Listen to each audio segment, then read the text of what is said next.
1965. The Kingdom of Tonga lost among the islands of the South Pacific Polynesia. On one of the many islands of this kingdom, Ha'afeva, there was a boarding school at St. Andrew's Catholic School. 6 teenagers aged 13 to 16 lived in this boarding school, where strict discipline and monotonous daily routines had become a tiresome norm from which they longed to escape. Although the boys' parents lived on nearby islands, studying at the boarding school was their only chance to get an education. However, adolescence is a time when the soul yearns for freedom and adventure. Long months within the school's walls, where each day resembled the previous one, stirred a desire in the boys to run away and experience something new and unknown. At first, these were just conversations among themselves, fantasies about other worlds and lands they could venture to. But gradually, these dreams began to form into a plan. The boys decided to set off for New Zealand. To them, it seemed like a land full of opportunities and adventures.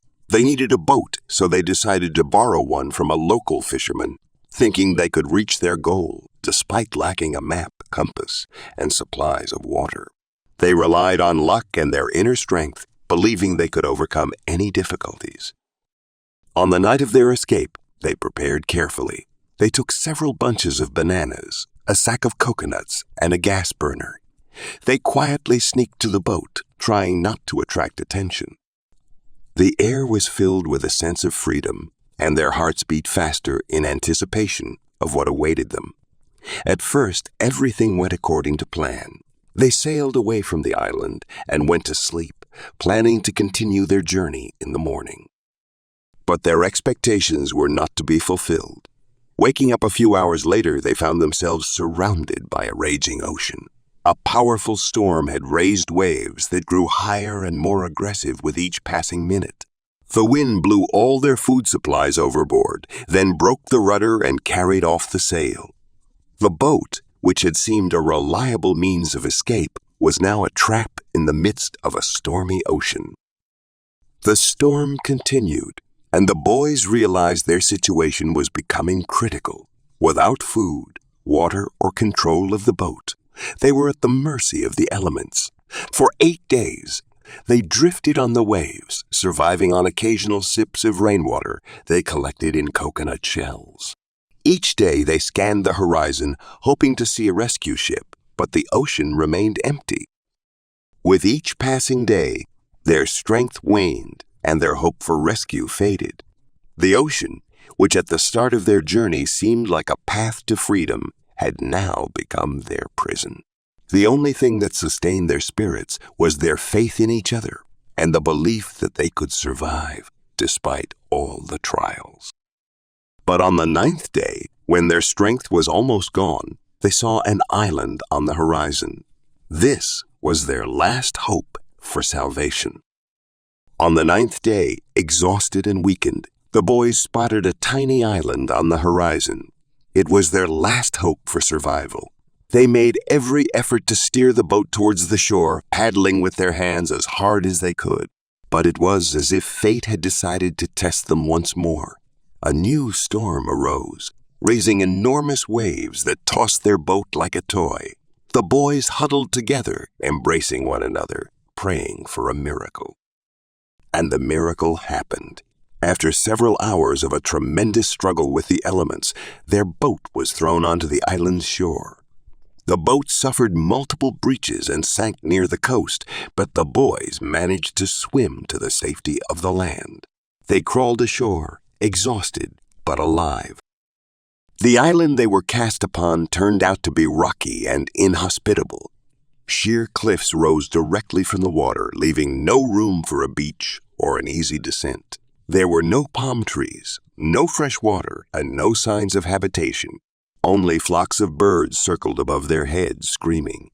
These birds became their first source of food.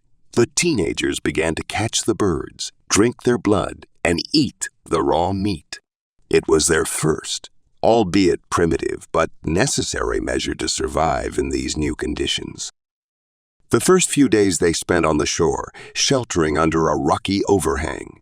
They constructed a makeshift hut from the pieces of wood washed up on the shore, providing some protection from the wind and rain. But the fear of the powerful ocean waves, which could sweep them back into the open sea at any moment, haunted them day and night. Days passed in constant search for food and water. They were fortunate that the rainy season had begun, allowing them to collect rainwater trickling down the rocks. However, food was critically scarce, and raw bird meat and fish couldn't sustain their strength for long. Gradually, the boys realized they were on an island very different from those they'd read about in books and seen in films. This was no paradise, with coconut palms and clear springs. It was a wild and harsh island where each day turned into a struggle for survival. Despite all the difficulties, the boys didn't lose hope. Each day they sought a way to leave the island. They explored every corner of the coast, searching for a path to the top of the cliffs. They knew that if they could climb higher, they might find a more suitable place to live and, most importantly, a source of fresh water. And after weeks of searching, they managed to find a steep, almost hidden path leading to the top of the island. This was their chance to find a better spot to establish a camp. Their strength was waning, but they knew they couldn't give up. Ahead of them lay a new challenge, climbing to the summit and continuing their fight for survival in these inhospitable conditions.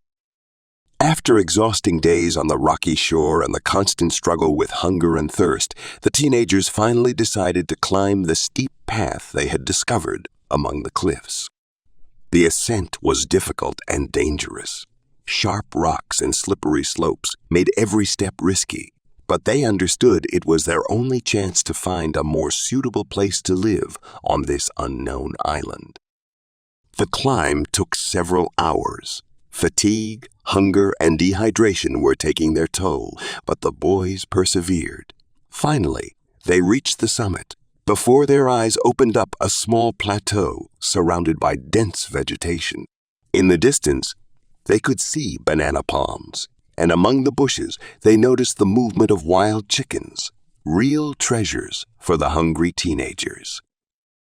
Upon reaching the summit, the boys immediately felt that this place was much more suitable for living. Here was relatively flat space, protected from winds and tidal waves, and the dense vegetation promised more varied sustenance. They realized they had found what would become their new home for the coming months, if not years. As they explored the surroundings, the teenagers began to understand that this island had a history. They discovered old, abandoned structures and remnants of stone walls. Carefully examining them, the boys realized that people had once lived here. It had been a small settlement, likely abandoned many years ago. The stone buildings and overgrown paths spoke of a time when life had flourished here. Soon, they found an ancient well, partially overgrown but still able to collect rainwater. This was a true find. Now, they had a permanent source of water, significantly improving their chances of survival. They began clearing the well, gathering water for their needs.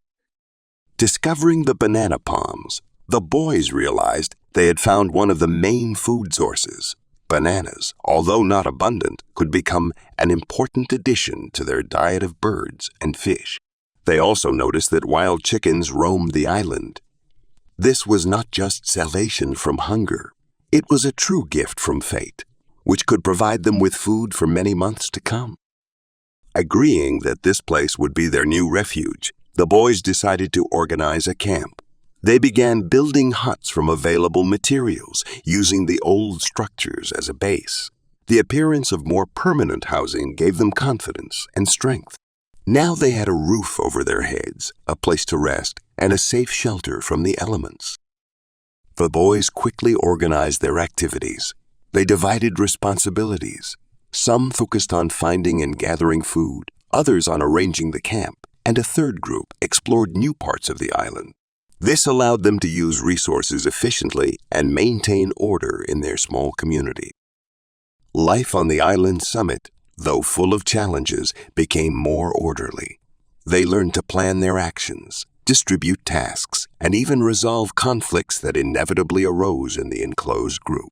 The teenagers understood that only cohesion and mutual support would help them survive in these harsh conditions.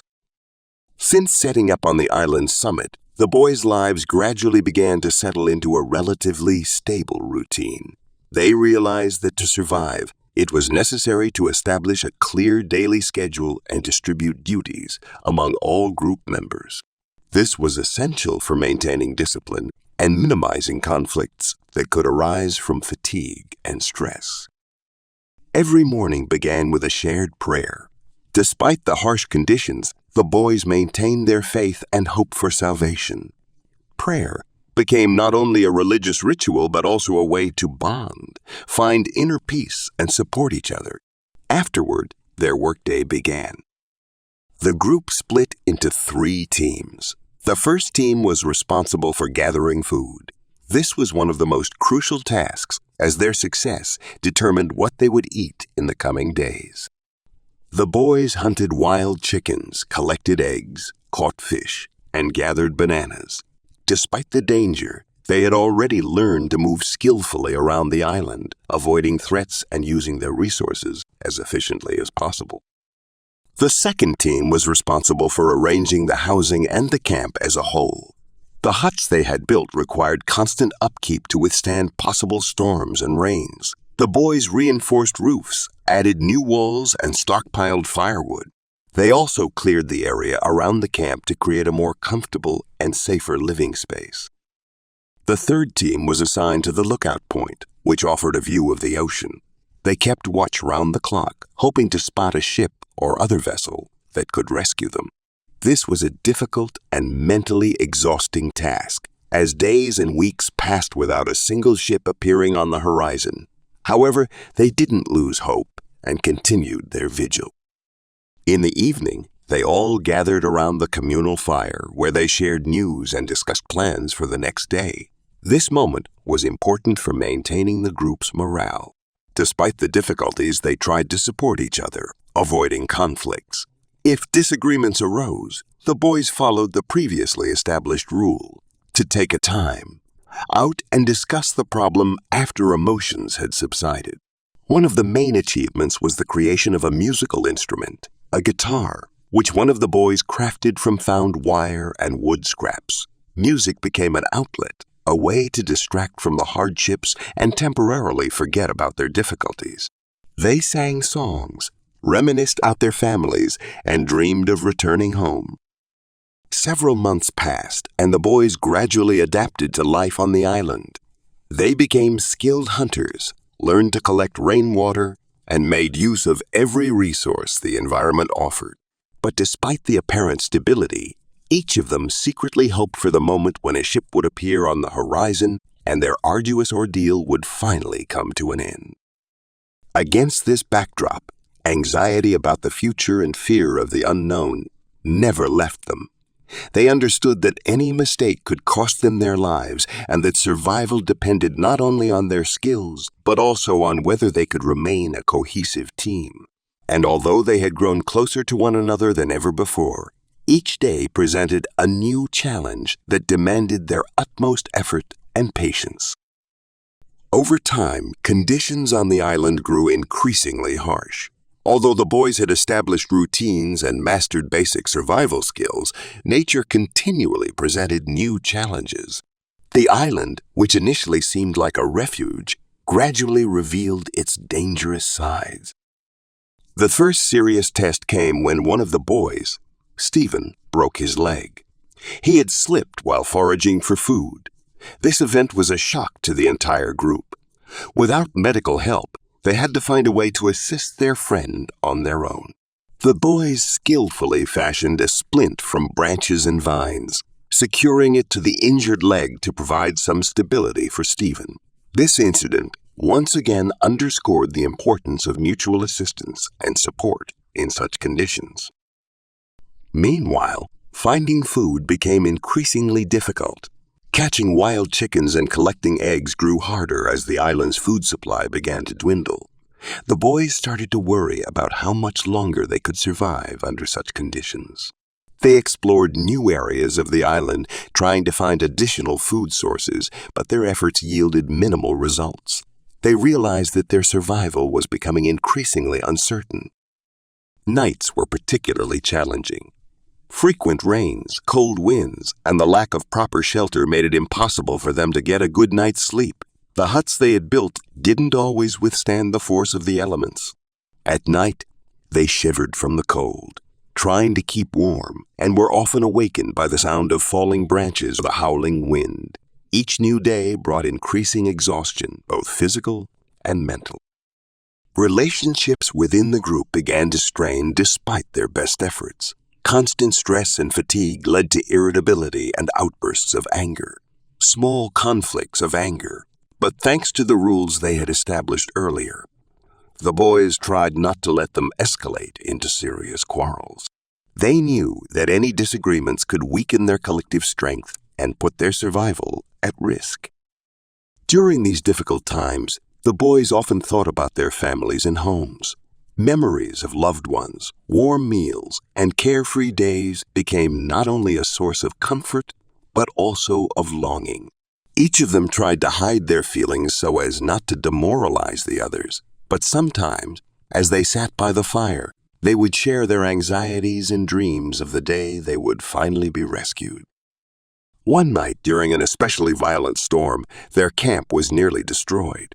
The huts barely withstood the onslaught of the wind, and the boys struggled to save their food and firewood supplies.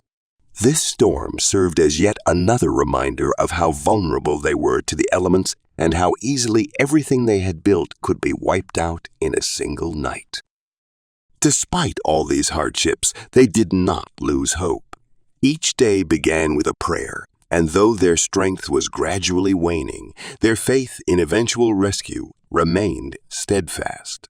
The boys continued to watch the ocean, hoping that one day a ship would appear on the horizon to take them home. But with each passing day, this hope grew more distant, and they had to find the strength to continue fighting for survival despite all the obstacles. After several months on the island, the boys began to realize that their survival was becoming increasingly precarious. Their bodies had adapted to the harsh conditions, but the psychological strain was growing with each passing day. They understood that rescue might not come for a long time if it ever did. So each new day became a battle not only against nature, but also against themselves. As time went on, the weather conditions worsened. The rainy season, which had previously provided them with water, now became another source of hardship. The downpours were often accompanied by strong winds that tore apart their flimsy shelters, making their nights cold and endless. The constant dampness caused some of the boys to catch colds, further deepening their sense of despair. The boys continued to follow their established routines. Each morning began with prayer, followed by the division of daily tasks. But increasingly, this felt like a routine devoid of the energy it once had. Their faith in rescue still held them together, but they knew they had to start thinking about the future on their own. One of the boys, Sione, suggested they begin building a more sturdy shelter in case they had to stay on the island for many more months. This gave them a new goal and distracted them from their grim thoughts. Building a new shelter was no easy task. The boys gathered stones and branches to construct something more reliable than their previous huts. Working together, they once again felt the camaraderie that had been with them in the early weeks on the island. Though their strength was fading, the shared work gave them renewed confidence. But not everyone could handle the pressure. One of the boys, Tavita, began to distance himself from the others. He spent a lot of time alone, wandering to the far reaches of the island. One day, his companions discovered that he had attempted to climb down the dangerous cliffs to the shore, which almost ended in tragedy. His friends spotted him in time and helped him back. But this incident made them realize just how much the isolation was affecting them. Occasionally, the boys discussed what would happen if they never left the island. These conversations rarely went far, as no one wanted to admit that such a possibility existed. They continued to cling to hope, even though it was growing weaker and more uncertain. But not everything was bleak. Every now and then, they found small joys. One of the boys, Mano, managed to catch a larger fish than usual, which brought genuine excitement to the group. It was a rare but significant moment when they could feel that life on the island wasn't just about survival, but also about the human support and warmth they found in each other. They knew they had to support each other to avoid falling into despair. Every victory, whether it was a completed hut or a caught fish, reminded them that they were still capable of surviving and fighting. But deep down, each of them understood that time was working against them and that they needed to find a way off the island before their strength completely gave out. As they approached the end of their first year on the island, it became clear that their chances of rescue were rapidly diminishing. The boys began to realize that they might remain there forever if they didn't take drastic action. At times, they felt as if they had been forgotten in a corner of the world that no one remembered. However, despite the ongoing hardships, their sense of unity only grew stronger. It was this feeling of shared duty and responsibility to one another that kept them from falling into complete despair. They understood that each of them was vital to the group's survival and that division could spell the beginning of the end for them all. One day, during another bird hunt, Mano proposed a new idea: to build a raft and attempt to leave the island, hoping that the current or luck would lead them to other lands, or at least to a ship. The suggestion was met with trepidation. They all remembered how they had ended up on the island because of a broken boat, and they understood that taking another risk could be deadly. But they had little choice. The constant struggle for survival on the island was wearing them down, and they knew that if they did nothing, their chances of rescue would be slim. After much discussion, they decided to start building the raft. Work on the raft became a new source of energy for everyone. Each contributed to the effort. Some gathered wood, others looked for suitable vines to bind the logs together, and others designed the raft structure using everything they knew and had seen in their lives. They had to improvise, as they had no tools or experience in such matters, but they were united by one goal: to leave the island and return home. The raft was built slowly. Often they had to stop work due to another storm or the need to gather food and water. But despite all the difficulties, the boys kept working. They believed that the raft might be their ticket to freedom. During this time, their relationships grew even stronger. Though disagreements and conflicts still occurred, they were now resolved more calmly and thoughtfully. They had learned to understand each other with half a word, and each knew whom to rely on in different situations. This unspoken team spirit became a crucial factor in their survival. However, building the raft took time, and the island's resources were running low. They knew that if they didn't finish it before the next storm season, their chances of survival would dwindle further. This realization only pushed them to work faster. Meanwhile, Tavita's health, which had suffered during his emotional crisis, stabilized. The other boys surrounded him with care and attention, and he became part of the team again. This was an important moment for the whole group, as they realized that the strength of unity lay not only in working together, but also in supporting each other in the hardest times. Building the raft became a symbol of their unity and determination. Every day, as they worked on its construction, they not only got closer to a possible rescue, but also strengthened their belief that, despite all the hardships, they could endure. But none of them knew what trial awaited them ahead. With each passing day, the raft took on more of its final shape, transforming from a collection of random logs and branches into a real vessel of hope. For the boys, it wasn't just a raft. It symbolized their longing for freedom and their return home. Each new knot, each secured piece of wood, brought them closer to the moment when they could leave this island behind. Work progressed slowly but steadily.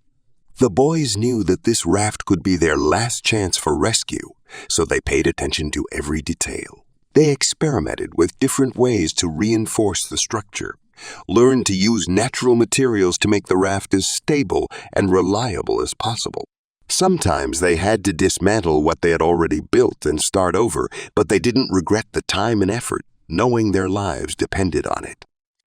Meanwhile, the island's resources continued to dwindle.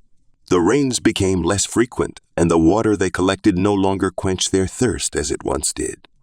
Birds and eggs also became scarcer, and fishing didn't always bring in enough catch. The boys realized that time was running out, and their raft had to be ready soon. Finally, after several weeks of intense work, the raft was ready. It looked rough and primitive, but the boys were proud of their work. This was their creation, the result of their efforts, hopes, and fears. They felt like real craftsmen, having created a means of rescue out of nothing. However, there was one important step left before they could set out. They needed to test the raft. They had to make sure it could hold the weight of all 6 of them, that it wouldn't fall apart under the waves, and that its construction was sturdy enough for a long journey. This test was crucial. If the raft didn't hold up, all their hopes would be dashed. The test took place at dawn when the sea was calm. They carefully lowered the raft into the water and one by one climbed aboard. The raft swayed slowly but didn't fall apart. The boys felt a slight relief as they realized their structure was holding. They began to paddle, first cautiously, then more confidently. The raft moved smoothly through the water, and it seemed that their plan might work. But their joy was short-lived. After covering a short distance, they noticed that several logs were starting to come apart, and the knots that seemed secure on land loosened under the water's influence.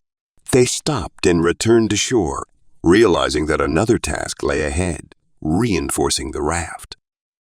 This setback didn't crush their spirits. On the contrary, it only fueled their determination. They went back to work, now, with a better understanding of what needed to be done to make their raft strong enough for the real journey. They began to find ways to make the knots more secure and the logs more resistant to water. This time, the work went faster. They already knew what to do and what mistakes to avoid. After a few days, the raft was ready for a second test. This time, they were confident that it would work, and when they lowered the raft into the water again, it was ready for its true test. On the day they were set to depart, each boy knew what lay ahead. This was the final step towards freedom, the last chance to leave the island and return to normal life. They knew they were taking a risk, but they also knew they couldn't stay on the island any longer. Gathered on the shore, they silently looked at each other. Tension was written on each of their faces, but so was determination. They knew they had to see this through, and when the first of them stepped onto the raft, the others followed.